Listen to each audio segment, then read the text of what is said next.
topic for this morning, Paul's warning, avoid causes of divisions and contradictions. Again, our ministry, we called it the Faithful Word Ministry, coming from the letter of Paul to Titus, chapter 1, verse 9, holding fast faithful word, as he had been taught that he may be able by sound doctrine, both to exhort and to convince the gainsayers. So makikita natin dito, ang sabi ng Apostol Pablo, may pangahawakan tayo na higpit at ito ay yung mga aral na natutunan natin. And basically, ano ba yung mga aral na natutunan natin? Ito yung time past, but now, ages to come, na hati sa tatlo ang banal na kasulatan. Time past, but now, ages to come. Ephesians 2:11, Ephesians 2:13, Ephesians 2:7. Mababasa natin ito sa banal na kasulatan. Wherefore, remember that ye being in that time past, Gentiles in the flesh, who are called uncircumcision, by that which is called the circumcision in the flesh made by hands. Ephesians 2:13 says, but now in Christ Jesus, ye who sometimes were far off, are made nigh in the blood of Christ, and ages to come, Ephesians 2:7, that in the ages to come, he might show the exceeding riches of his grace in the kindness toward us through Christ. And again, we are making a study about people who are followers of the cross and the enemy of the cross. Bakit natin laging ina-emphasize itong mga bagay na ito? Sapagkat itong mga enemy of the cross, marami silang mga devices. Marami silang mga ginagamit na mga sandata upang manligaw ng mga tao. Sabi sa Philippians 3:17-18, Brethren, be followers together of me. Sabi ng Apostol Pablo, maging tagasunod tayo niya. Sa 1 Corinthians 11:1, ang sabi, be ye followers of me even as I also am of Christ. In other words, to follow Jesus Christ is to follow Apostle Paul. Brother Mel, paano naman yung nasa Matthew, Mark, Luke, and John? Sinabi rin ng Panginoon Jesucristo yun. Susundin ba namin yun? Hindi po. Nung gumagawa ka ng bahay, sa mga nagpapagawa ng bahay, nag-umpisa po kayo ng pagpapagawa ay hinukay yung lupa, tinanim yung poste, tsaka yung mga biga. Pagkatapos ay lalagyan na ng simento at aayusin na yung pader nyo. Tapos na po yung mga bagay na naguhukay sila o nagtatanim ng biga o poste. Hindi na po babalik yung mga yon unless failure yung buong project. Pero hindi na po babalik yung pagtatanim ng poste at paglalagay ng biga. Hindi nyo po kailangan ng bakal at graba sapagkat aayusin nyo na po yung simento, papantayin nyo na po. Tayo po ay nandito na. Nasa Batnaw na tayo. Ang problema po sa mga denomination, nandun pa rin po sila sa time pass. Hindi po sila makamove on.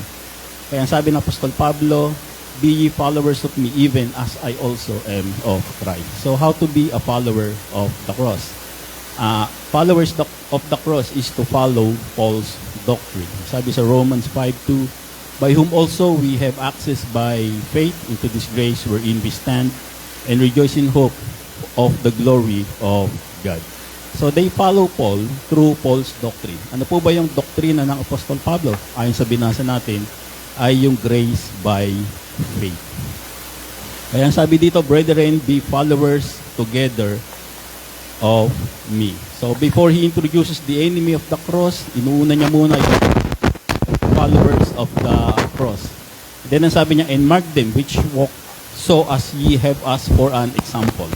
Sabi ng Apostol Pablo naman dito, they have markings of Paul. Ang mga followers ng cross, ang mga followers ng Apostol Paul, mga markado sila, may mga takot sila sa Diyos at puno ng humility. Sabi sa Titus 1:1, Paul, a servant of God and an apostle of Jesus Christ according to the faith of God, God's elect, and acknowledging of the truth which is after godliness. So makikita natin dito, ang followers of Paul, followers of Christ ay mayroong tinataglay na godliness. Now, pagdating sa verse 18, ang sabi naman, for many walk of whom I have told you often, and now tell you even weeping that they are the enemies of the cross of Christ. So makikita naman natin dito, Apostol Pablo ay tinutukoy naman yung mga kaaway ng krus.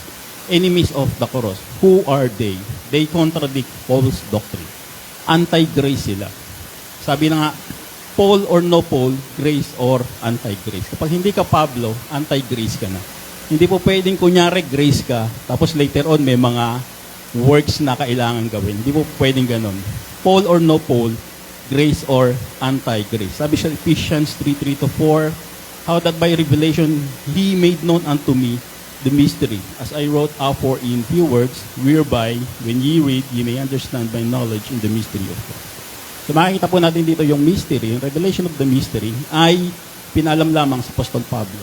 At yung revelation of the mystery na yun yung grace. Kaya kung hindi ka Pablo, hindi ka grace. Hindi po pwedeng sabihin mo na Pablo ka, grace ka, pero hindi naman ang doktrina ng Apostol Pablo ang iyong itinuturo. Now, here is their devices. Ito yung mga ginagamit nila ng panligaw sa mga tao. No? Gagamit sila ng mga salita ng Diyos, pero mamaliin nila para manlito ng kapwa. Sabi ng mga denominasyon, si Pablo daw ay nagtuturo ng you must be born again. Na sinasabi ng Panginoon sa Kristo sa John chapter 3, verse 7. Ang sabi sa Titus 3:5, ganito yung gagamitin nilang verse na parang born again din daw. Titus 3:5, not by works of righteousness which we have done, but according to His mercy, He saved us by the washing of regeneration and renewing of the Holy Ghost. Ito yung sinasabi nila. Born again itong tinuturo ng Apostol Pablo. Hindi po born again yan. Sapagkat kung tayo magra-rightly dividing the word of truth, makikita po natin dito. Yung time past, but now, ages to come. Matthew, Mark, Luke, John, Peter, Kingdom, Prophecy, Law and Stone, Israel. Sa but now, Romans to Philemon, Paul, Mystery of Grace, Faith, Gentiles. Sa ages to come, Hebrews to Revelation, Jesus, Kingdom fulfilled, Law in Hearts, Israel. So Old Testament mystery, New Testament. So dapat ganito po ang rightly dividing the word of truth. At kapag ang pag-uusapan na po ay ang kaligtasan, ang sa time past po, ang sasabihin ng Panginoon sa Kristo rito, John 3:7, except a man be born again, cannot see the kingdom of God. So sabi ng Panginoon sa Kristo rito, hindi ka makakapunta sa sangkalangitan kung hindi ka makaka-born again. Kung hindi ka magiging born again. Bakit? Sapagkat hindi mo raw makikita o makakamit yung natawag na kingdom of God. Pagdating sa batnaw, sabi ng Apostol Pablo sa Ephesians 2:8-9, for by grace are ye saved through faith. So dito naman, ang sinasabi ng Apostol Pablo, sa pamagitan naman ng pananampalataya, magkakaroon ka ng biyaya ng kaligtasan. So magkaiba sila. Yung isa born again, ito faith. Pagdating sa ages to come, sabi ng Santiago 2:24, man is justified by works and not of faith only. So makikita naman natin dito, hindi ka naman daw maliligtas kung pananampalataya lang daw ang meron ka. Pinakailangan din daw dito ng may good works. So iba-iba sila. Pero itong mga speakers na nangmamali ng turo ng Apostol Pablo, babasahin nila yung Titus 3:5 at ang sasabihin nito, ito, by the washing of regeneration, born again din to. Ganyan po sila mangmali ng mga katuruan. Hindi po. Kasi po kung parehong born again yan, dapat wala ng Pablo. Dapat Jesus Christ na rin yung nasa batnaw. Pero hindi binigay ng Jesus Christ si Apostol Pablo, and therefore sabi niya sa Ephesians 2:8-9, for by grace are ye saved through faith. So ito po yung enemy of the cross na lagi nating tatandaan. They contradict Paul's doctrine. Kunyari, tuturo nila, grace sila. Kunyari, grace lang sila, Paul sila, pero hindi po. Later on, may mga ipapasok sila ng mga works. Bakit? Kasi pinaghahalo-halo nila. And then they have no markings of Paul. Wala silang godliness. Bakit? Because they do not afraid to God. Because they do not love each other. Because they are so arrogant. Bakit wala silang godliness? Sapagkat nanloloko sila ng tao. Papakilala sila ng mga pastor na itinaga daw sila ng Diyos, pero hindi naman nila kayang patunayan. Bakit? Sapagkat nanloloko sila. Sapagkat kaaway sila ng krus ng Panginoon sa Kristo. Sabi sa Romans 15:8, wala akong pinapangasang ipagmalaki, kundi ang ginawa ni Kristo. Pero itong mga to, wala namang ginawa si Kristo sa kanila, pero sinasabi nila. In other words, gumagawa sila ng mga istorya na hindi naman talaga nangyari. Papa-ordain sila. 10 beses sila nagpapa-ordain. Pero ang Apostol Pablo, maging ang kanyang 12 apostol, hindi naman po yan nagpa-ordain. Tatawagin daw silang pastor. Pero ang 12 apostol, maging Apostol Pablo, hindi naman po sila tinawag na pastor. Dapat daw, susweldohan sila, may allowance sila. Even Paul worked as tent maker, demonstrating integrity and independence. Papapasan lahat nila yung kailangan nila dun sa church nila. So these are the enemies of the cross. They contradict Paul's doctrine. They have no markings of Paul. And they are so arrogant. Mali na nga yung tinuturo nila, di pa sila apologetic, pagpipilitan pa nila na tama yung sinusulong nilang mga katuruan, papakilalang pastor, at marami pang iba. Now, ganito po.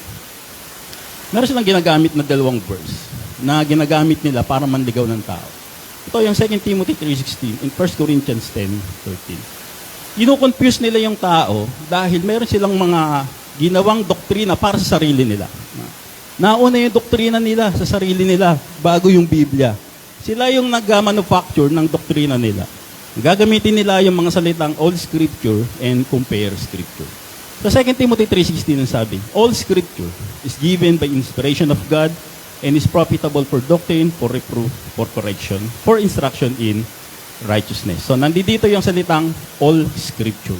Sa 1 Corinthians 2:13, sasabihin naman nila, which things also we speak, not in the words which man's wisdom teacheth, but with the Holy Ghost teacheth, comparing spiritual things with spiritual. So makikita nila dito yung dalawang salita, yung all scripture, tsaka yung comparing. In 2 Timothy 3:16, i-interpretin nila yung all scripture, basahin mo raw yung lahat ng nasa Biblia.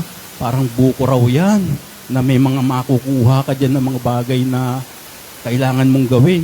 Yun naman pala. E di magkatay kayo ng kambing, ilagay nyo sa altar, sunugin nyo. Tingnan natin kung may kapakinabangan sa inyo mga bagay na yun. Sa 1 Corinthians 10:12, ang sabi naman itong mga false preacher na to, i-interpret daw nila as ikukumpara raw nila yung mga scriptures.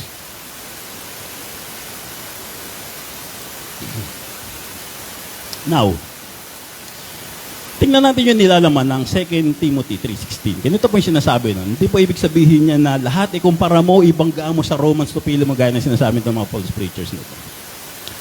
All scripture is given by inspiration of God, is profitable for doctrine, for reproof, for correction, for instruction in righteousness. So hindi po ito ibig sabihin na gamitin mo raw yung lahat ng scriptura para ibangga mo sa Romans to Philemo. Sapagkat ang sabi sa verse 17, that the man of God may be perfect, thoroughly furnished unto all good works. In other words, 2 Timothy 3:16 means use everything in the Bible that would result for a man unto perfection. If not, good works ang ireresulta. Hindi yung ikumpara mo dito, basahin mo lahat, ibangga mo sa Romans to Philemon. Gaya ng sinasabi nitong mga false preachers na ito. Sa 1 Corinthians 10:13, ganito naman sinasabi. Umpisaan natin sa verse 12. Now we have received, may tinanggap tayo, not the spirit of the world, but the spirit which is of God. So makikita natin dito, now we have received not the spirit of the world, but which of the spirit of God. Ang sabi dito sa 1 Corinthians 10:12, sinasabi ng Apostol Pablo, receive God's spirit, not world spirit. May tinanggap tayo ng espiritu, hindi galing sa espiritu ng sanglibutan, kundi galing sa Diyos.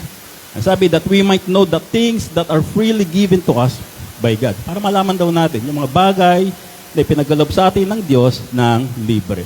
In other words, 1 Corinthians 10:12 says, we have received God's Spirit, not world spirit. Nakatanggap tayo ng Espiritu galing sa Diyos, hindi galing sa sanlibutan. That we might know freely given by God. Now, malalaman natin na yung binigay sa atin na ito ng Diyos ay walang bayad. Free siya, wala siyang bayad. Kusang loob na ibinigay ng Diyos sa atin ito.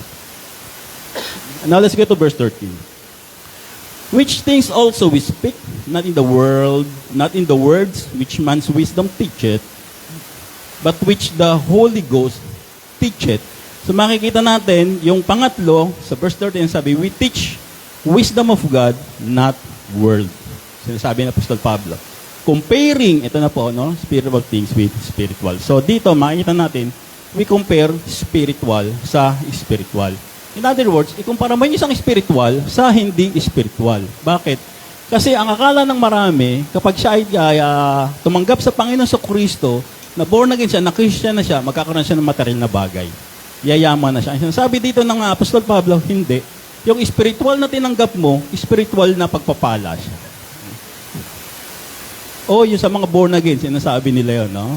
No? Pero sa atin, hindi. Apostol Pablo, sinasabi nito, iba yung tinanggap mong spiritual na bagay kaysa doon sa tatanggapin mong material. Huwag mong paghaluin yung spiritual na bagay sa material.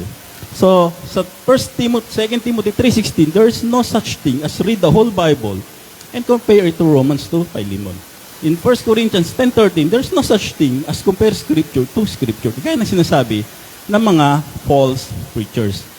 Use sa 2 Timothy 3:16 sabi, use everything in the Bible to teach and correct them that will result unto good works. Ang sinasabi ng 2 Timothy 3:16.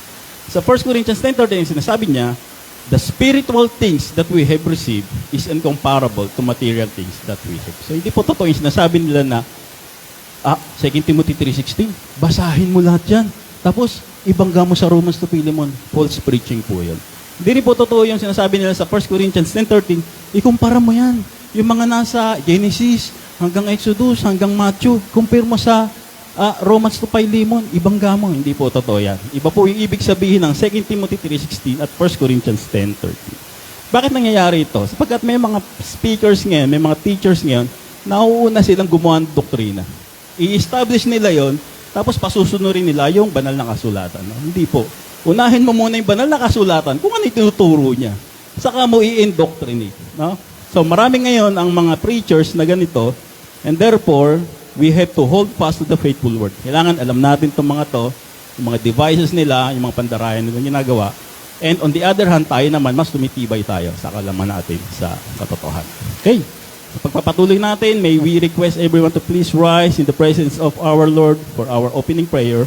Maraming po salamat sa umagang ito. Magkasama kami ng mga kapatid. Nagpupuri sa iyo. Babanding magkakainan, magkakatuwaan, at higit sa lahat, mag-aaral ng mga salita.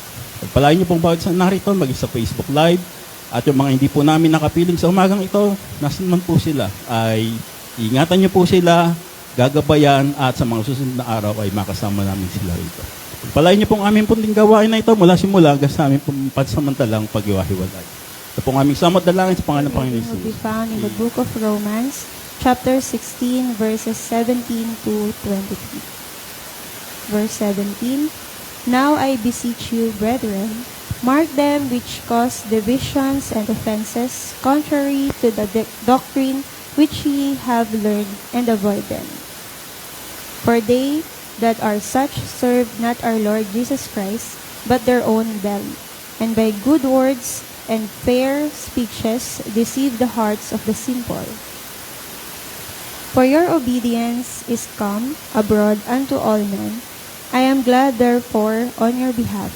But yet I would have you wise unto that which is good, and simple concerning evil.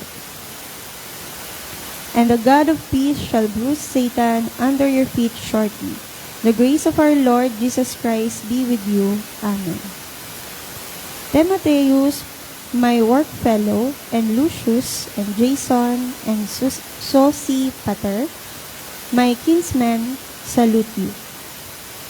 I, Tertius, who wrote this epistle, salute you in the Lord.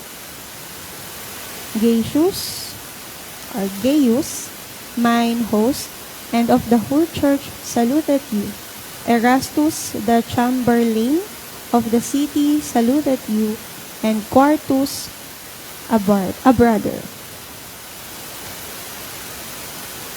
The grace of our Lord Jesus Christ be with you all. Amen. For further understanding, let us read our scripture in our own language. Nakikiusap ako sa inyo, mga kapatid, tandaan ninyo silang mga pasimuno ng mga pagkakampi-kampi at sanhi ng pagsalungat nila sa aral na tinanggap ninyo. Iwasan ninyo sila.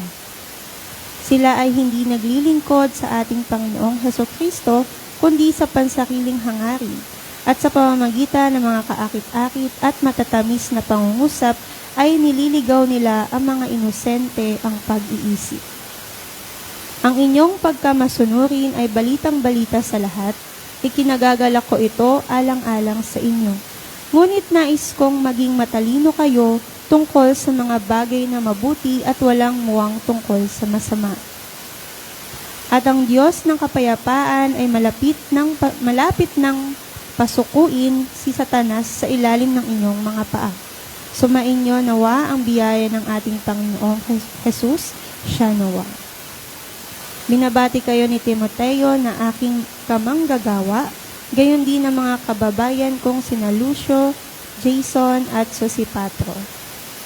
Akong si Tercio, na tagasulat ng liham na ito, ay bumabati sa inyo sa pangalan ng Panginoon. Kinukumusta kayo ni Gaius na tinutuluyan ko. Sa bahay niya nagtitipon ang buong iglesia. Kinukumusta rin kayo ni Erasto na ingat yaman ng lungsod at ng ating kapatid na si Quarto. Naway pagpalain kayong lahat ng ating Panginoong Hesukristo. Amen. May our gracious God bless the reading of His precious word. Everyone now may be seated.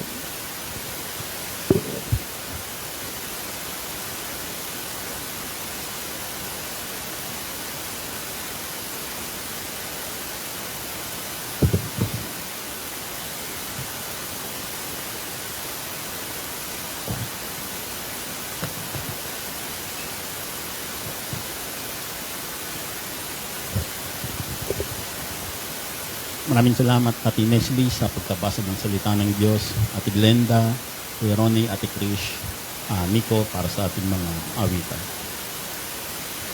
Ang ating paksain sa umagang ito, Romans 16:17-23, Paul's warning, avoid those who causes divisions and contradictions.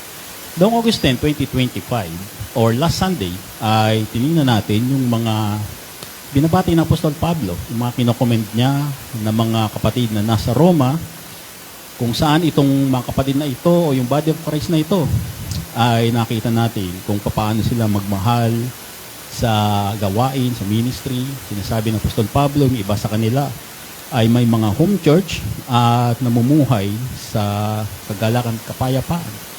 It seems para silang mga faithful word ministry members, kagaya natin. Subalit matapos ang mga pagbatang ito, itong mga very inspiring commendation na ito, comes the warnings. Merong babala ang Apostol Pablo. Sa verse 17, sa pagpapatuloy natin pag-aaral sa salita ng Diyos, ang sabi, nakikiusap ako sa inyo mga kapatid, tandaan ninyo silang mga pasimuno ng mga pagkakampi-kampi at sanhi ng pagsalungat nila sa aral na tinanggap ninyo. Iwasan ninyo sila.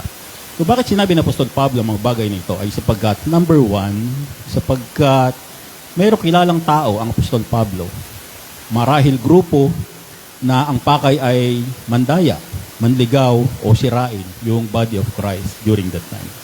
At ikalawa naman, itong mga nasa Roma na body of Christ, palibhasa ay nasa bagong gawain ay mga madaling maniwala. Inosente sila, wala silang iniisip na masama na may gagawin sa kanila, itong mga mandarayang tao na to. So makikita natin dito, the vulnerability and innocent of the body of Christ in Rome, Italy. Bakit sila madaling madaya, brother? Sapagkat, of course, inosente sila. Hindi nila pinag-iisipan na may mga taong mga gagawa ng mga pandaraya, panglilito, at mga kasalbahihan sa kanilang iglesia.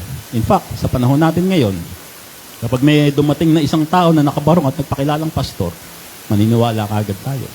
Lalo na kapag may mga sinasabi siya ng mga versos, ng mga banal na kasulatan, at nakikita natin na tila may alam itong taong ito sa banal na kasulatan. At nagpakilala siya bilang pastor, welcome agad. Di natin nalalaman na meron siyang masamang pakay o adhikain sa iglesia. At marami po niyan, lalong-lalo na sa mga denominasyon. At ang masakit dito, before we know that they were evil, na-damage niya na yung samahan, yung iglesia, maaring, yung mga common na nangyayari. Ninakaw yung tithes ng church, kinuha yung pondo ng ganito, ganon. So, for example, may camp sila. So, kanya-kanyang kuha ng pondo yan. Kapag may natirang solicitation, paghahati-hatian nila, mag-i-implant ng maling doktrina, mag-i-implant ng mga false teaching, i-brainwash yung mga inosente, madaling mapaniwala. Therefore, mag-i-split yung church. At yun yung kadalasang nangyayari sa mga denominasyon. At yun din ang niiwasan ng Apostol Pablo na mangyari dito sa body of Christ, nasa Roma. Bakit? Because they were vulnerable and innocent. And of course, wala pa namang Biblia noon, wala pa talagang kaalam-alam yung body of Christ during that time. Kaya ang sabi ng Apostol Pablo, Now I beseech you, brethren, nakikusap ako sa inyo, mga kapatid, mark them which cause division. Mark them. Tatandaan nyo yung mga yan. Hindi yan passive. Hindi yan yung mga tao na kapag gumawa ng mga kasalbahian, okay lang. Hindi. Ang sabi ng Apostol Pablo, tandaan nyo yung mga yan. Babalik yan. Babalik yung mga yan. Kapag nakaisa yan, kunyari lang magpapalamig yan, tapos babalik yung mga yan. Mark them which cause divisions. Ang sabi ng Apostol Pablo, identify them. Be watchful to them. And as much as possible, avoid them. Sino to? Itong mga nagtuturo na yung salvation, grace yan ha. Pero bandang huli, sumunod ka ro sa mga itinakda ng Panginoon Kristo. Ang dami no? Sa Matthew, Mark, Luke dyan, paano mo masusunod yun? Ito yung, kunyari, Romans to Philemon, pero maghahalo sila ng ibang doktrina. Matthew, Mark, Luke, dyan, kasama yung mga ganito. Ito yung mga, ang attitude nila, hindi. No? Nagdi-dispute. Kahit mali na yung turo mo, dinidispute mo pa rin. At ito yung mga, sige, alis na lang ako. Biglaan nilang mawawala, tapos after some time, nandiyan na uli. Manggugulo na naman. No? Marami mga ganyang mga tao, personalidad sa denominasyon.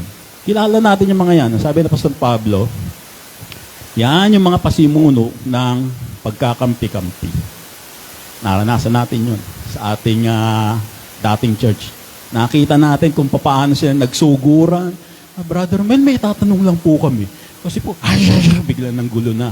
Umalis kayo dito. Mga body of Christ kayo. Mga hardy kayo. Ito yung tinutukoy ng Apostol Pablo. Mga nanggugulo, mga sumusugod, para mga tulisan. Subalit, ang nangyari sa atin, nung naghiwalay tayo, mukhang napaganda pa yung samahan natin. Mukhang naging close pa tayo. Naging malalim yung ating pag-iibigan. At napaganda itong gawain ng Diyos sa atin. Talagang tila ba, inihiwalay tayo ng Diyos mula dito sa mga manggugulo na to, na mga nagkokos ng mga division na to. Who are the causes of division? Ito yung mga self-proclaiming pastors and leaders. Papasok yan sa church. Magpapakilalang mga pastor, may calling daw sila, i-ordain sila sa harap. Yung mga ginagawa nila,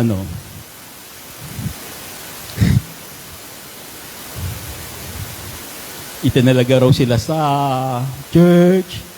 Yung iba naman, kasama natin sa church, nagtrabaho lang sa ibang opisina, tapos sa ibang opisina, may nakilala sila ng mga intercessor. Pagdating nila sa church, ako nga pala, intercessor na ako ngayon. Nagpapakilala ng mga intercessors. No? Ito po yung sinasabi ng Apostol Pablo, self-proclaiming itong mga to. Iiwasan niyo yung mga yan. What else? False teaching and misleading doctrines. Hindi si Pablo, apostol lang hindi. Si Pedro rin. Pareho ang gospel ni Pablo at ni Pedro. Yan yung mga self-teaching and misleading doctrines. No? Mahalaga pagbabautismo. Pero later on, hindi na kailangan pagbabautismo. Tapos may statement of faith kami. Yung nasa statement of faith namin, babasahin namin. Yan, nasabi ni Brother Mel, wala raw sa Biblia statement of faith May binasa kami talata. Yung talata nasa Biblia. Pero yung statement of faith, wala sa Biblia. Bakit? Kasi ang faith, hindi naman statement. Ang faith, isang bagay na inaasahan mo na mangyayari. So, ang gusto nilang mangyari, disunite, create factions, and split. So, yan po yung mga ginagawa nila. Minsan po, konting bagay lang, nag-aaway-away kaagad yung mga yan. Hindi lang pinakanta sa harap ng 2 taon, nagdamdam na. Galit na galit. Hindi ako pinapatayo ni Brother Mel sa harap. Hindi ako kumakanta. Hindi ako pinapakanta. Nang away na. So, ganyan mga ugali niya. Tapos sabi ng Apostol Pablo, nakikiusap ako sa inyo mga kapatid, tandaan ninyo, sila mga pasimuno ng mga pagkakampi-kampi at sanhi ng pagsalungat nila sa aral na tinanggap ninyo. So, sumasalungat daw sila. Doon sa aral na tinanggap natin, rightly dividing the word of truth, Paul is our apostle. So, ito po yung gagawin nila, aatakihin na yung doktrina na natutunan natin, na inaral natin. Na itinuro sa atin ng Apostol Pablo ang dispensationalism, rightly dividing the word of truth. So, magpapublicate sila ng mga doctrine. So, kanina, may makikita tayo dito, false doctrine, and then meron silang fabricated doctrines. Brother Mel, ano ba pagkakaiba ng false doctrine at fabricated doctrines? Hindi ba pareho yun? Sa Acts chapter 10, makikita natin si Apostol Pedro ay nagministry kay Nicodemus. At ang sasabihin nila, si Apostol Pedro, apostol na rin ng mga hintil. Hindi po apostol si Pedro ng mga hintil. Kahit mag-ministry siya na mag-ministry sa mga hintil, hindi po siya magiging apostol ng mga hintil. Sapagkat si Pablo ang itinalaga apostol ng mga hintil. So magtuturo sila ng false doctrine, pero sa Bible. Pero yung magsabi sila ng hyper-dispensationalism, sila Brother Mel, wala po sa Bible. Yun yung fabricated. Yung false doctrine, nasa Bible, pero mali. Yung fabricated, wala talaga sa Bible, pero tinuturo nila. Gaya ng ginawa ni Pedro. Sa Acts chapter 2, nagtuturo daw ng death, burial, and resurrection si Pedro. Hindi po si Pedro nagtuturo ng death, burial, resurrection. Inilalarawan po ni Apostol Pedro na ang Panginoon Kristo ay pinatay. Pinatay siya, pero hindi pala siya tao. Na yung pinatay nitong mga taong ito, na Panginoon Kristo, hindi pala tao yung pinatay nyo. Ang sabi na Apostol Pedro, siya pala ay Diyos. At pinatunayan yan nang siya'y muling mabuhay, nag-resurrect. So itong taong pinatay nyo, ay hindi siya tao, kundi Diyos na nagkatawang tao, yung tao lang ang napatay nyo, pero yung pagka-Diyos niya nanatili doon. Paano natin napatunayan nung nilibing siya at muling nabuhay? Pero ang tinuturo itong mga false preachers, hindi, si Pedro nagtuturo rin ng death, burial, and resurrection. Kahit kailan po, hindi tinuro ni Pedro yung death, burial, and resurrection bilang gospel, bilang magandang balita ng kaligtasan. Nagturo lang po ng death, burial, and resurrection bilang magandang balita ng kaligtasan ay si Pablo. False preachers, false teaching. And then sasabihin nila, wrongly dividing the word of truth. Yan, sila Brother Mel. Wala pang wrongly dividing the word of truth ng turang Bible. So, ito po yung pagkakaiba. False doctrine at fabricated doctrine. So, ito sila. Sabi na Apostol Pablo, iiwasan nyo yan. Mamarkahan nyo yan. Kapag ganyan namang sinasabi niyan, kapag ganyan namang kinikilos niyan sa church, mark them. And avoid them. At, gano'n nga, ginawa natin. Iniwasan natin sila, kaya tayo nandito, pero sila, laging nag-stock sa atin. No? Pero, salamat sa Diyos. Pagka hindi nila tayo basta-basta may stock dito, at matibay na pong ating aral. Now, let's go to verse 18, ang sabi, for they that are such, serve not our Lord Jesus Christ. Sila yung mga hindi naglilingkod sa ating Panginoon sa Kristo. You imagine that. Sabihin ng Apostol Pablo, yung mga yan, hindi naman talaga yung naglilingkod sa Panginoon sa Kristo. So, identify them and be watchful with them, avoid them. Bakit? Kasi hindi naman talaga yung naglilingkod sa Panginoon sa Kristo. Sabi ng Apostol Pablo. Bakit sila hindi naglilingkod sa Panginoon sa Kristo? Kasi kino-contradict nila yung doktrina ng Apostol Pablo. Ang sabi ng Apostol Pablo, kapag ang mga yan kumukontra sa turo ng Apostol Pablo ko, hindi yan naglilingkod sa Panginoon sa Kristo. Pero, may religious image yan. Mga nakabarong, naka-jail, humaharap din sa nakaganti. Parang may tinatakpan dito na bangs tinatakpan Humaharap din yan sa church, nagme-message, nasa pulpito, na tila baga kala mo, totoo yung sinasabi niya. Pero ang sabi ng Apostol Pablo dyan, hindi yan naglilingkod sa Panginoong Yesu Kristo. Nagtatago lang yan sa mga pangalang pastor, leader, intercessor. Yung mga pinagtataguan. Tuloy natin. For they that are such serve not our Lord Jesus Christ, but their own belly. Sila hindi naglilingkod sa ating Panginoon sa Kristo, kundi sa pansariling hangarin. Now, the question is, bakit sila hindi naglilingkod sa Panginoon sa Kristo?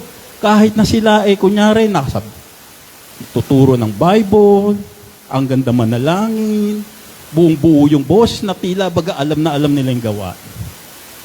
Because they love their belly. Belly, tiyan. Pero hindi po ibig sabihin ng Apostol Pablo na kainin mo yan. Kainin natin lahat yan. Itong mga pastor na to kain ng kain. Mahal na mahal nila yung tiyan nila. Gusto nila laging busog. Hindi po gano'n. No? Analogy lang po nitong Apostol Pablo nang ibig sabihin, may mga sariling nais yan. May mga pasikretong mithiin yan na gusto nilang makuha. They serves for their own interest. May mga sarili-sarili siyang mga interest. Later on, hihingi ng sweldo, allowance, Ha? Pengi akong SSS, bayaran yung SSS ko, mga ganyan ng mga style nitong mga to. Kaya ito yung sinasabi ng Apostol Pablo, but their own belly. Now, tuloy natin yung verse, ang sabi, and by good words and fair speeches deceive the hearts of the simple. So, tatlo yung sinasabi ng Apostol Pablo rito. Number one, they do not serve Jesus Christ. Bakit? Because they love their own belly. Analogy, they serve for their own interest. At pangatlo, ang sabi ng Apostol Pablo, they love to deceive innocent. Naive. Kasi yung mga nasa denomination ngayon, yung mga members, hindi naman nag-iisip yan na salbahe itong pastor na to eh. Pagpasok pa lang ng pastor, hindi niya isiping salbahe yan. At kahit nananalbahe na yan, meron pa rin siyang benefit of the doubt na baka naman may problema lang si pastor. Baka naman iba lang upbringing ni pastor, kaya ganyan siya. Pero kitang-kita mo na yung kasalbahihan nitong si pastor, lantad na, pero kinukondol pa rin ng mga members. Pero ang sinasabi ng banal na kasulatan, avoid them. Bakit? They love to deceive innocent and naive. Alam niya po, yung mga pastor na yan, alam niya kung sino yung kaya niyang lituhin. Alam niya kung sino yung kaya niyang pasunurin. Alam niya kung sino yung may mga puso na naive. Alam niyo ba yung ibig sabihin ng naive? Yung inosente yung isip niya, yung hindi siya nag-iisip ng masama sa kapwa. Alam niya kung paano niya gawing puppet yan, pasunurin niya mga yan. No? Kaya sabi ng Apostol Pablo rito, iiwasan niya yan. Bakit? Kasi may weapon yan. Ano yung weapon niya? Charm, sweet talking, magaling magsalita, magaling manloko na hindi mo nakahalata. At yung target niya, mga innocent, yung mga madaling maniwala. Kaya tayo, sinasabi ng Apostol Pablo, kung madaling maniwala, meron tayong basihan, yung aral natin, yung doktrina natin, yun yung maging basihan. Hindi yung, si pastor, sabi nga ni pastor, hindi yung ganong kagad. No, ito yung sinasabi ng Apostol Pablo dito sa verse 18. Let's go to verse 19. For your obedience, ang inyong pagkamasunurin is come abroad unto all men. I am glad therefore on your behalf. But yet I would have you wise unto that which is good and simple concerning evil. So may tatlong bagay dito sinasabi ng Apostol Pablo. Sabi niya, your obedience, and then your being wise, and then simple. Ibig sabihin ng simple, innocente kayo. So obedient kayo, dahil sumunod kayo dun sa gospel of grace, Apostol Pablo. Ang sumusunod sa banal na kasulatan ay sumusunod sa Apostol Pablo, sapagkat yun ang tamang gawin, sapagkat yun ang makatotohanan. In other words, kapag ikaw ay hindi sumusunod sa Apostol Pablo, hindi ka obedient. Rebel ka. Disobedient ka. Kaya yung mga church na yan, makikita nyo no, sa mga pinanggalingan nating lahat no, ng mga denomination, konting kibot lang, awayan ng awayan. Rebelde dito, rebelde doon. Hindi lang pinag-pray, nagalit na, lumipat na sa ibang church. Ganong kahagad yan. Sayaw niya, makita mo, nagbabangayan. Ano? Number 2, wise. Sapagkat, nung tayo nakakilala sa Panginoon, sa pagitan ng pananampalataya sa death, burial, and resurrection, pinili natin na gumawa ng mabuti. Sapagkat, nalalaman natin na ang kasunod ng grace ay good works. And then simple. Ang sabi ng Apostol Pablo, simple, ibig sabihin, naive kayo. Inosente kayo. Inosente kayo saan? Sa paggawa ng kasalanan. Bakit? Kasi ang lagi niyong iniisip, gumawa na lang ng mabuti sa kapwa. Para sa sarili, para sa mahal natin sa buhay. So, minsan, kasamaan na pala, hindi pa natin alam na kasamaan.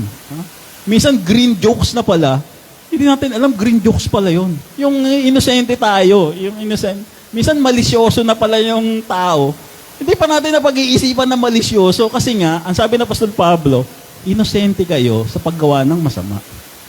Kasi hindi kayo isinilang o nilalang para gumawa ng masama. Nilalang tayo unto good works. Ang sabi sa Ephesians 2:10. No? Ito yung sinasabi ng Apostol Pablo, obedient, wise, simple. And I'm very glad, sabi ng Apostol Pablo, natutuwa ako sapagkat kayo ay obedient, wise, and simple. Sa verse 20 ang sabi, and the God of peace shall bruise Satan, at ang Diyos ng kapayapaan ay malapit ng pasukuin si Satanas. By the way, itong Satanas na to, hindi ito yung si Satanas na sa impyerno. No? Itong, pag sinabi ni Pablo dito na Satanas, ito yung mga nagpapakilalang pastor, gumagawa ng kasamaan sa church. Yan ha. Yung mga grupo yan ng mga rebelde sa church, yung Satanas na, hindi yung si Satanas na hindi yung si Satanas na literal. Ito yung mga self-proclaiming pastor, leader, intercessor, mga nagpapakilala na hindi naman nila kayang patunayan. Yan yung sinasabi ng Apostle Pablo. At ang Diyos ng kapayapaan ay malapit ng pasukuin si Satanas. Ito yung Satanas na yan, yung mga tinutukoy ng Apostol Pablo. Hindi yung si Satanas. Under your feet. Under your feet. Ano ibig sabihin ng under your feet? Under your feet means magwawagi kayo. Mapapagwagian nyo lahat ng mga bagay na yan. At yung mga gumagawa ng kasamaan na yan, sabi ng Apostol Pablo dito. Yung mga yan, may katapusan yan. Hindi magtatagal yan. Sabi ng Apostol Pablo, may katapusan yan. At yung mga yan, ang sabi ng Apostol Pablo, malapit ng pasukuin sa ilalim ng inyong mga paa. Sa ilalim ng inyong mga paa. Tayo mismo ang nasa ibabaw nila, nasa ilalim sila ng paa natin. Alam niyo ba, when I was young, makwento ko lang, when I was young, I think that was 35 years ago. Tagal na, 35 years ago. Yung kapitbahay namin, binili ng mama niya ng kotse. Bago yung kotse. Toyota Tamaraw FX. So, sa sobrang katuwa nitong kapitbahay namin, sinama kami lahat, pumunta kami sa PICC, namasyal kami. And dahil bata pa kami, napaaway kami ngayon. Napaaway kami sa PICC. Ang problema, yung isa, naglabas ng patalim, so takbuhan kami. May patalim Kung suntukan lang, okay lang. Naglabas ng patalim, so takbuhan kami. Buti na lang yung isa kong kasamahan, pumunta sa police station. May police station sa PICC. So nireport niya. In other words, lahat kami, hinuli, dinala kami sa presinto. Sa presinto kami lahat ngayon, mga magkakabarkada. Tapos isa-isang dumating ngayon yung mga nakaaway namin. Ito, yan. Ito ba'y nagdala ng patalim? Sabi ng pulis, hindi po yan. Ito ba'y nagdala? Hindi po yan. Ito ba? Hindi po yan. Nung dumating lang may dalang patalim, eto po, tapos susugurin ngayon namin. Kasi gusto namin durugin dahil, biro mo, papatayin kami, sasaksak. So, galit na galit kami. Sabi ng mga pulis, alam niyo po yung away niyo sa labas lang. Pagdating dito sa police station, hindi po dapat kayo nagkakagulo. Dapat nire-respeto niyo po itong institusyon na to. So, kahit gusto namin durugin yung nagdala ng patalim, hindi namin nagawa. So, in short, kinasuhan siya, tapos dumating yung mga magulang niya, minor de edad pala So, in short, total, naareglo lahat, uwian na kami. Kami ngayon, gigil na gigil, dahil hindi namin nadurog yung nagdala ng patalim. Gusto na kaming bugbugin talaga Pero wala na nangyari, nag-uwian na. Pero sabi dito ng Apostol Pablo, itong mga taong to na gumagawa ng masama, ilalagay ko sa ilalim ng paanan nyo. Durugin nyo. Sabi na Apostol Pablo, kung kailan nyo gustong durugin yan, durugin nyo. Walang limit. Sabi ng Apostol Pablo, matapos ng kasamaan ng mga ito, dudurugin natin ito. Sabi ng Apostol Pablo. Hindi magtatagal, dudurugin niya. The grace of our Lord Jesus Christ be with you. Amen. Di magtatagal yan. Yung mga kasamaang ginagawa nyo, generally, lahat ng denominasyon, lahat ng mga salbahing pastor, reverend, whatsoever, may katapusan lahat yung ginagawa nyo. Lahat ng panloloko nyo, lahat ng mga kasalbaihang ginagawa nyo, may katapusan nyo. Nasa Biblia yan. Verse 21, binabati kayo ni Timoteo na aking kamanggagawa, gayon ng mga kababayan kong sina Lucio, Jason at Sipat Ro. So si Apostol Pablo, tapos siya magbigay ng warning, balik uli siya doon sa bate. Binabati ko na uli si ganito, ganon, si ganyan-ganyan. No? So balik uli siya sa pagbabate. And then sa verse 22 sabi niya, akong si Tertius, na tagasulat ng liham na ito ay bumabati sa inyo sa pangalan ng Panginoon sa Kristo. Verse 22. Tertio. Verse 23, kinukumas ko kayo ni Gaius na tinutuluyan ko. Sa bahay niya nagtitipan ng buong iglesia, kinukumusta rin kayo ni Erasto na ingat yaman ng lungsod. So may city treasury. City treasury. At ng ating kapatid na si Quatro. Kanina, sabi niya si Tertio, ngayon si Quatro. Ang ibig sabihin ng Tertio, third. Ang ibig sabihin ng Quatro, fourth.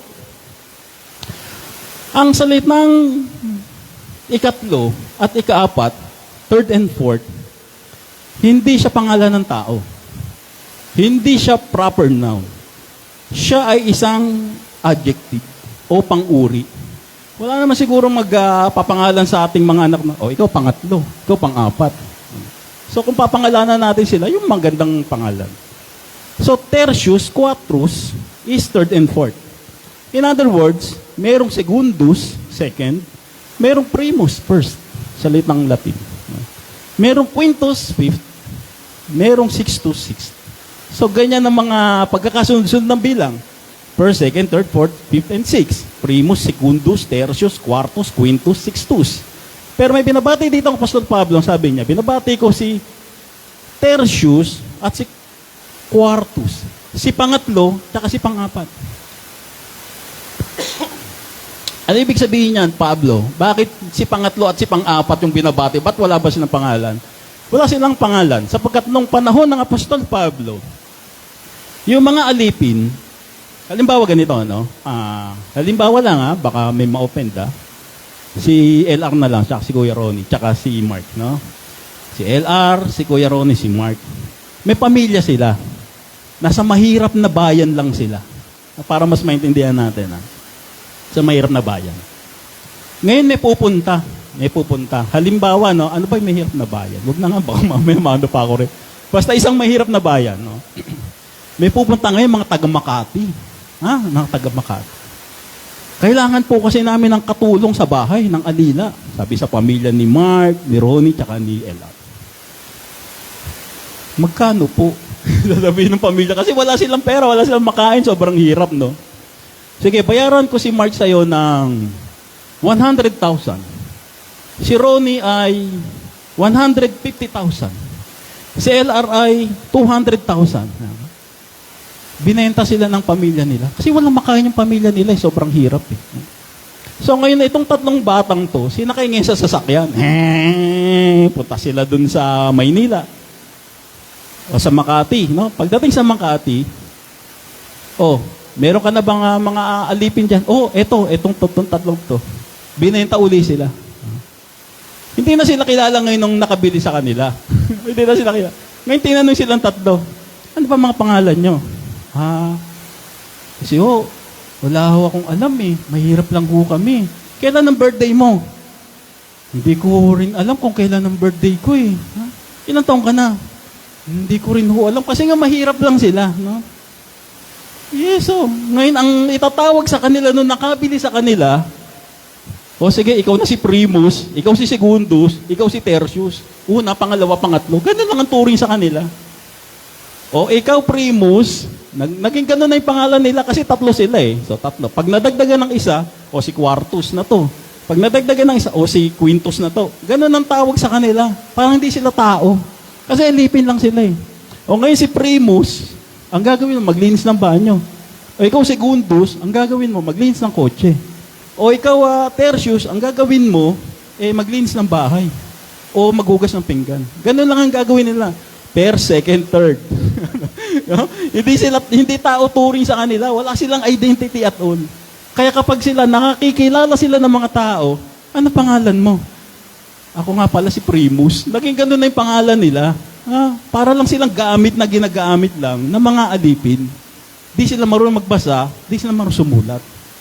Pero dito, ang sabi ng Apostol Pablo, binabati ko si Tertius, tsaka si Quartus. In other words, nakasama ni Pablo sa gawain tong mga batang to, mga alipin na walang identity. Okay, no? Gets, no? Ganyan yung kalagayan, no? Kung bakit ginawa ni Pablo to.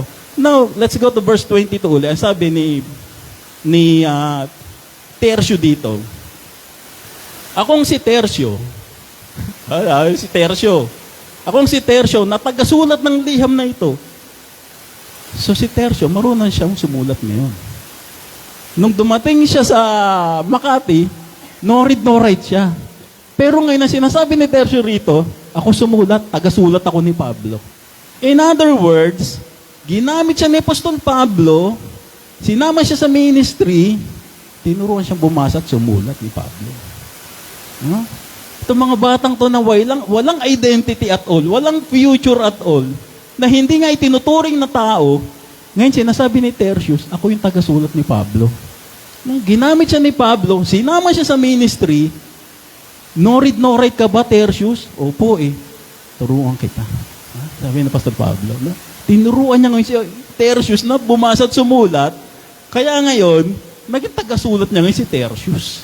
Kaya sabi dito ni Tertius, akong si Tertius ang sumusulat nito. Pinapasulat sa akin ni Apostol Pablo. Pinagmamalaki ni Tertius, kita nyo, marunong na ako bumasa at sumulat. Kasi sinamahan ako ni Apostol Pablo. Ginamit niya ako sa ministry.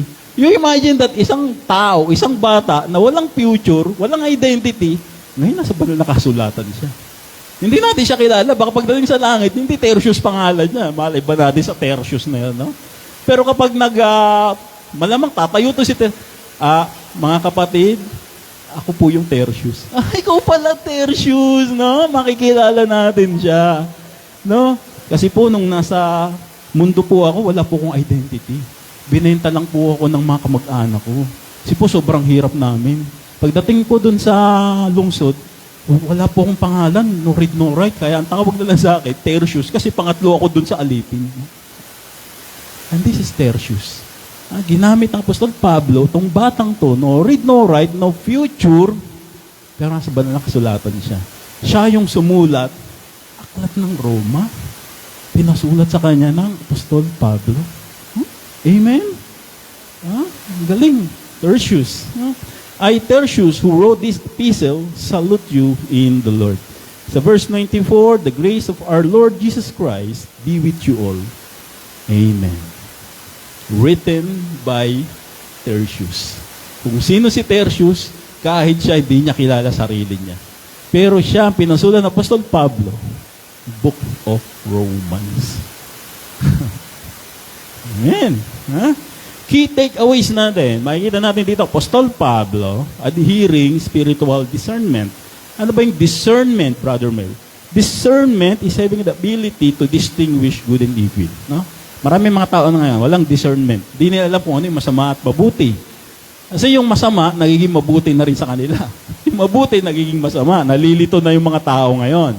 Kaya sabi ng Apostol Pablo rito, alamin nyo kung ano yung masama at mabuti. Between truth and falsehood doctrines, between good and evil influences, between honest and deceptive people. Now, paano namin magagawa yan? Apostol Pablo, ang pag-discernment, adhering spiritual discernment. Number 1, stay rooted in the sound doctrine. Kailangan alam natin kung ano yung inaaral natin, kung ano yung natutunan natin, kung ano yung ating indoctrination. Philippians 3:17, that Christ may dwell in your hearts by faith, that ye being rooted and grounded in love, may be able to comprehend with all saints what is the breadth and length and depth and height, and to know the love of Christ, which passeth knowledge, that ye might be filled with all the fullness of God. Being rooted and grounded with love. Malalaman natin kung ano yung masama at mabuti kung tayo ay nakatanim ng malalim doon sa ating doctrines. Number 2, be alert to decisive influences. Sabi sa Titus 3:11, 10-11, pagkatapos mong sawayin ng minsan, ikaw hindi ganyan ang turo ng Apostol Pablo, hindi kasama good works sa salvation, faith lang in the dead burial. Hindi, kasama. Nagpipilit na gano'n, no? Sawayin daw natin pag sabihin, hindi po ganyan. Pagkatapos mo sawayin minsan o makalawa, ayaw pa rin, iwasan mo mga taong lumikha ng pagkakabahabahagi. Alam natin yon, kung sino yung mga lumilikha ng pagkakabahabahagi, iniwasan na po natin. Verse 11, dahil alam mong ang ganyang tao ay masama at ang kanyang sariling mga kasalanan ang nagpapakilalang siya ay mali. Stay rooted in sound doctrine, be alert to decisive influences, and number 3, preserve love, respect, and unity. Sabi sa Ephesians 4:13, hanggang makarating tayo sa pagkakaisa ng pananampalataya at pagkakakilala sa anak ng Diyos at maging ganap ang ating pagkatao ayon sa pagiging ganap ni Kristo. Nang sa gayon, hindi na tayo maging tulad sa mga batang madaling matangay ng sari-saring aral. Hindi na tayo maliligaw ng mga taong ang hangad ay dalhin tayo sa kamalian sa pamamagitan ng kanilang katusuhan at panlilingala. Sa halip, sa pamamagitan ng pagsasalita ng katotohanan sa diwa ng pag-ibig, tayo'y dapat maging lubos na katulad ni Kristo na siyang ulo nating lahat. Sa pamamagitan niya, ang buong katawan ay pinag-uugnay-ugnay ng mga kasukasuan na mula rin sa Kanya. At kung maayos na gumaganap ng tungkulin ng bawat bahagi, lumalaki ang katawan at pinapatatag nito ang sarili sa pamamagitan ng pag-ibig. So tayo maniniwala sa mga false preaching. Lagi po tayong nakatanim sa ating doktrina at panatilihin po natin pagkakaisa, unity, at higit sa lahat, pag-iibigan sa isa't isa. Amen? Magandang umaga po sa inyong lahat at pagpalain tayo ng Panginoon.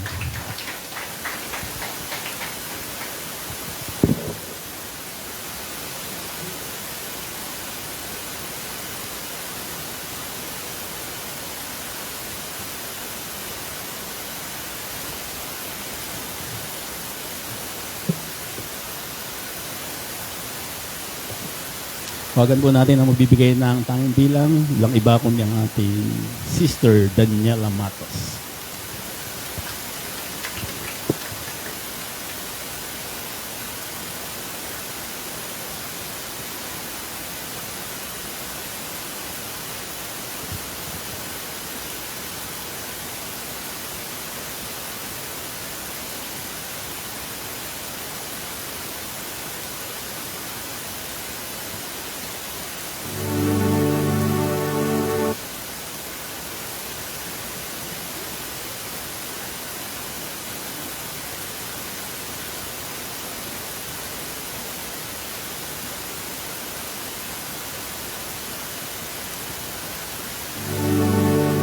Hello, praise the Lord.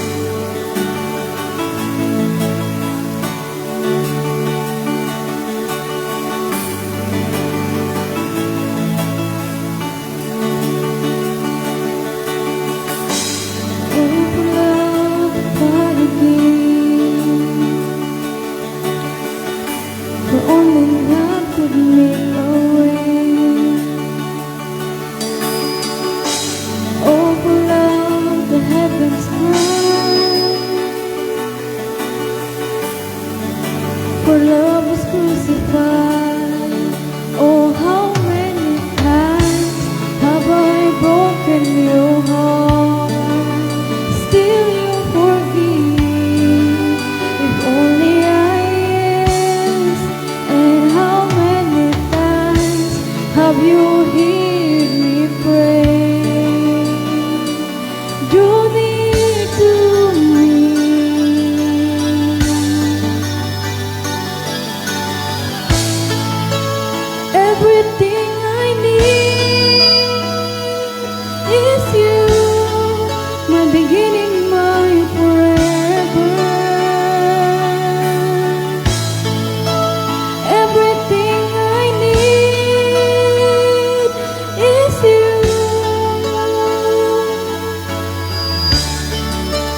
Father, have your way. Though they know not what they do, let the cross remind to you, to you, to you, to you.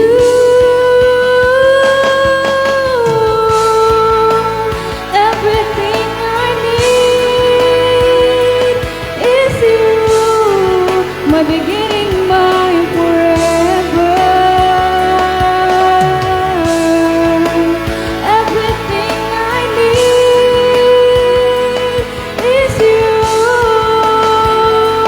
is you.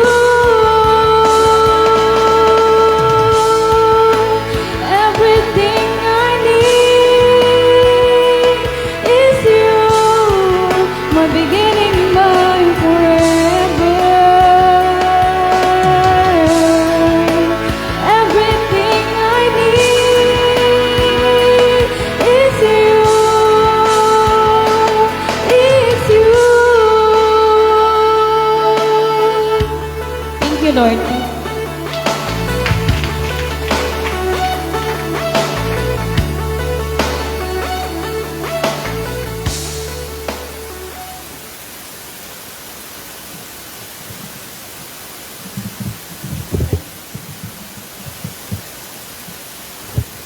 Maraming salamat, Sister Daniela.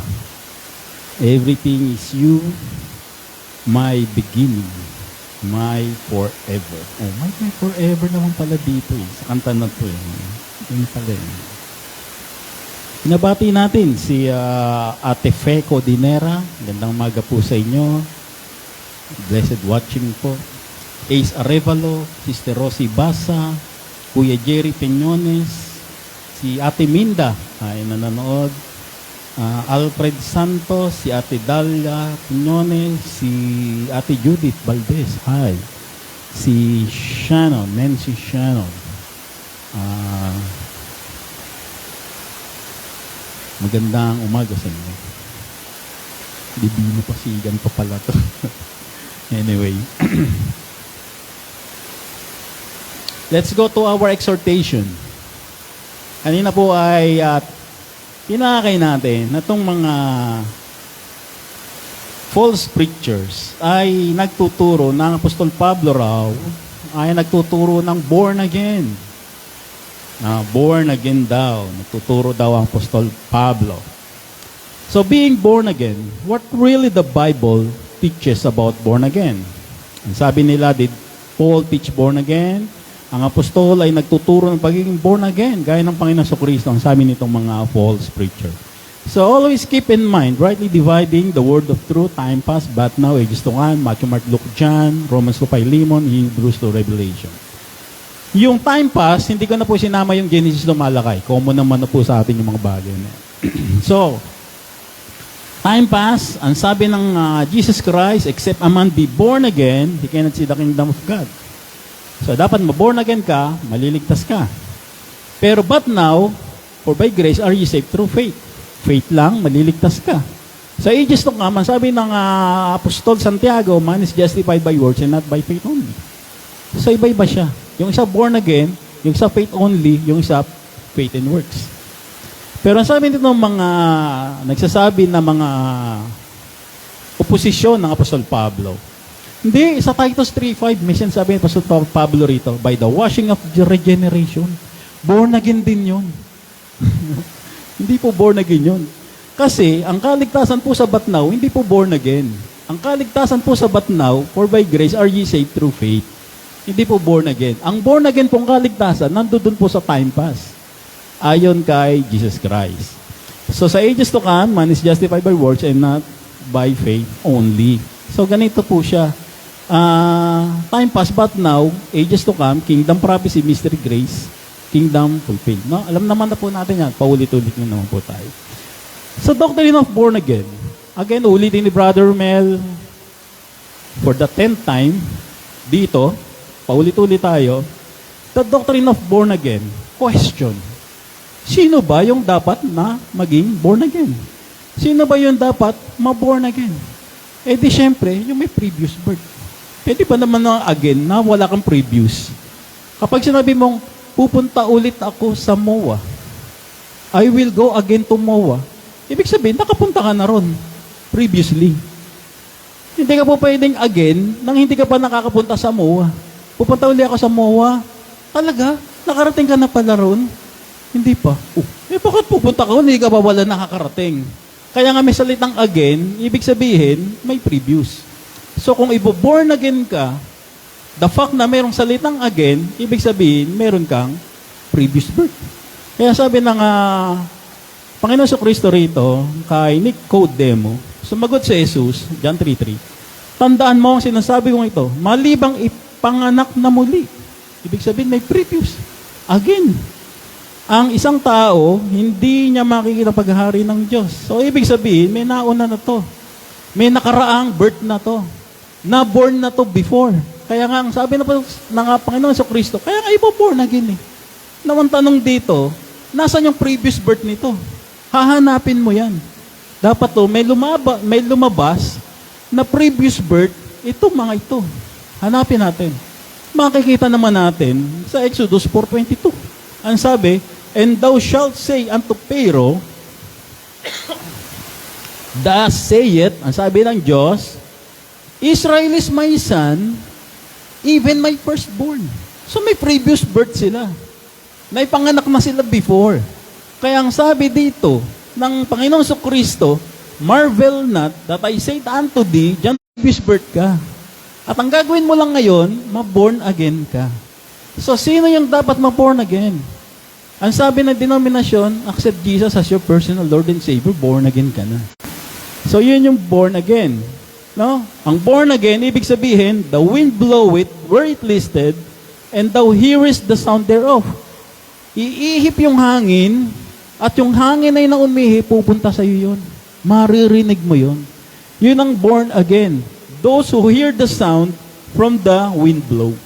May ganyan bang nangyari, Brother Mel? Meron. Sa Acts 2:1 ang sabi, and when the day of Pentecost was fully come, they were all with one accord in one place.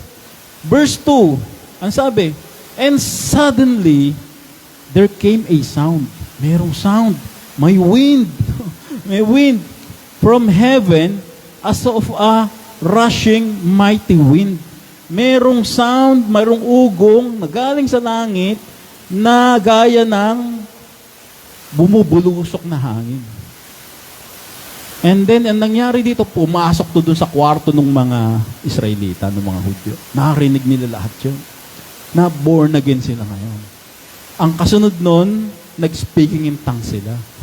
Yun yung born again na sinasabi ng Panginoon sa Kristo. Hindi yung accept Jesus as your personal Lord and Savior. Aminin mo na makasalanan ka. Tapos ganito, ganun. Hindi ganun. Ito yung born again. Kaya sabi sa John 3:8, the wind bloweth where it listed, and thou hearest the sound thereof, but canst not tell whence it cometh, and whither it goeth. So is everyone that is born of the Spirit. Ito yung born again. May maririnig kang ugong galing sa hangin, galing sa langit. Kaya ito yung nangyari, Acts 2:2, and suddenly there came a sound from heaven as of a rushing mighty wind, and it filled all the house where they were sitting.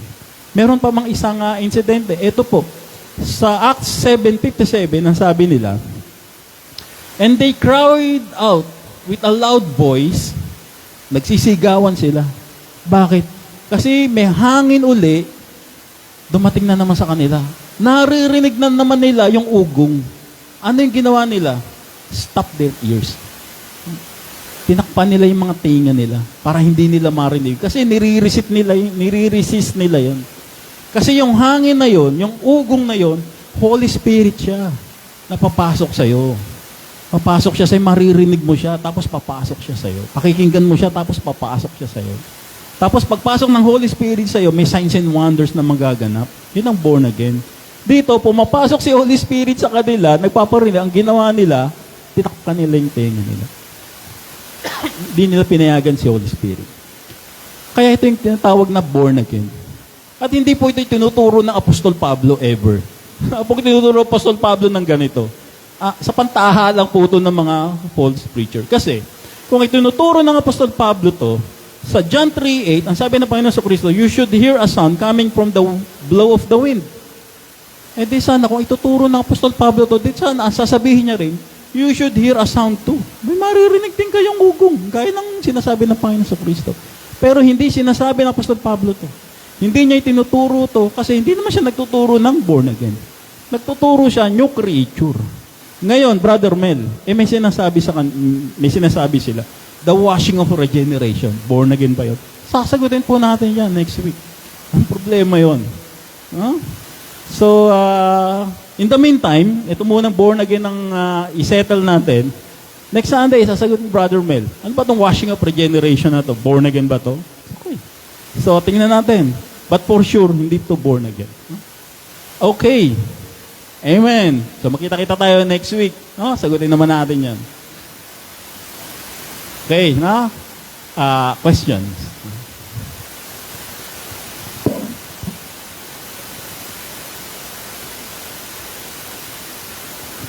Suggestions? Comments? Yes, pa. Hindi po. Yes po, exactly po. Nasa Acts po yun. Kay Stephen po yun. Yung kay Stephen na, na story yun. Tapos pinatay nila si Stephen. Kasi mahaba 55 verses eh. Kaya kung di-discuss natin dito, baka kumain ng mga minimum ng 20 minutes. No? Saka na lang natin talakayan.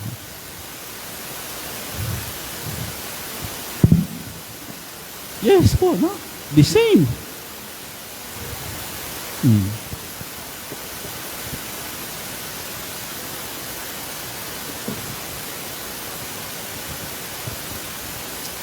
Okay. Comments. Wala na, no?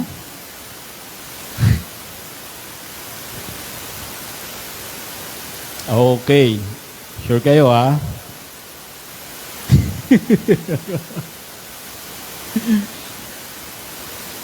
Sige, pupunta na tayo sa announcement, ha? Wala talaga, ha? Okay, sige. Again, no? Yung August birthday celebrators natin. Brother Mac, Brother Mel, Sister Norma. Yan, no? Tatlo tayo sa August. Ha? Okay, so tawagan na natin ang ating mga tagapagpaawit para sa ating closing song. Ate Glenda, Kuya Ron, Ate Krish, Kuya Ni, Kuya Josh.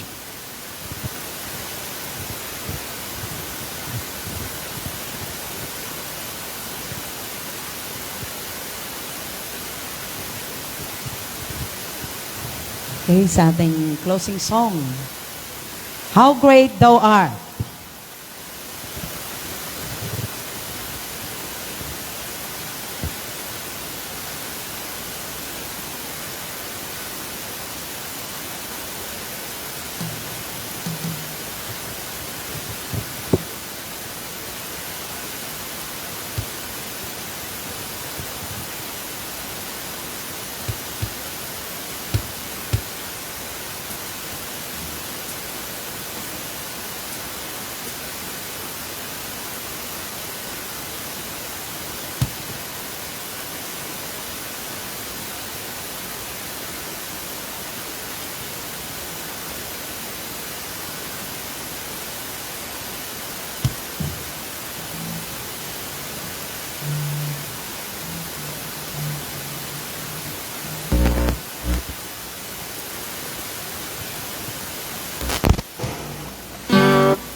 Then sings my soul, my Savior God to be.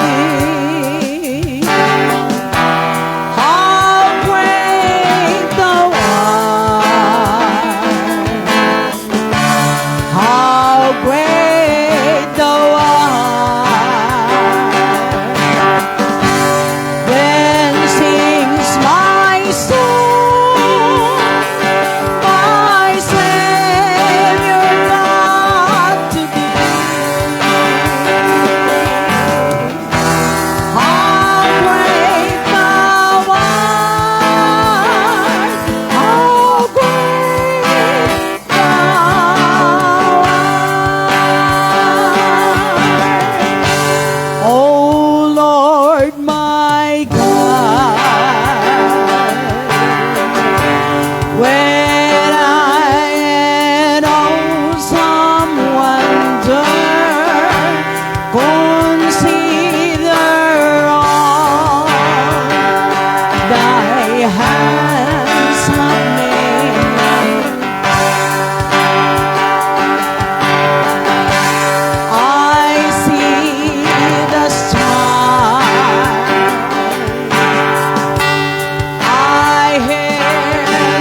Maraming salamat po, Panginoon, sa natapos na gawain, sa inyong pag-iingat, sa bawat isa. Dalangin po namin, Panginoon, yung mga hindi namin nakapiling, lagi niyo po silang sasamahan at iingatan. At idadako niyo po muli sa bahay-sambahang ito sa mga susunod na panahon upang aming makasama. Pagpalain niyo po ang bawat isa na nakapiling namin dito, maging sa mga Facebook Live at sa mga darating na panahon, ay mag-aral muli kami ng iyong mga salita. Sa Kanya na makapagpapalakas sa inyo sa pamamagitan ng magandang balita tungkol kay Kristo na ipinapangaral ko. Magandang balitang yan ay isang hiwagang na itago sa loob ng mahabang panahon. Subalit sa utos ng walang hanggang Diyos ay nahayag ngayon sa lahat ng bansa sa pamamagitan ng mga isinunod ng mga propeta upang ang lahat ay sumunod dahil sa kanilang pananampalataya sa Kanya. Sa isang Diyos na sa lahat ay ganap ang karunungan, sa Kanya iukol ang karangalan mula noon hanggang ngayon at magpakailanman sa pamamagitan ni Kristo. Ang bawat isa ay magsabi ng Amen at Amen.